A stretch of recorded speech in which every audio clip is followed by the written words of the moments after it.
For Wairarapa TV and local news, I'm Brent Gare. 3 Wairarapa restaurants have been awarded a Beef and Lamb Excellence Award for 2017. Eatery 10 Restaurant in Martinborough, The Grill at Copthorne Hotel and Resort Solway Park, and Wharekahau Country Estate have all received the awards. An extraordinary South Wairarapa Council meeting will take place today. On the agenda is the Martinborough Town Hall strengthening proposal, with the meeting set down to begin at 9:30 this morning. And over the weekend, animal rights group Direct Animal Action challenged the Mid-Northern Rodeo in Whangarei. A rodeo cowboy on horseback attempted to rustle up the protesters by utilising his horse. The next protest set to happen in New Zealand will be led by Wellington Animal Rights Network and is set to occur in Martinborough on the 3rd of February.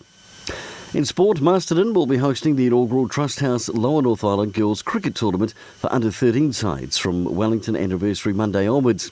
6 teams from as far away as Taranaki have entered the tournaments, which will be hosted at Wairarapa College and the Queen Elizabeth II Oval. We look forward to hosting those teams in our wonderful province. For Wairarapa TV Local News, I'm Brent Gare.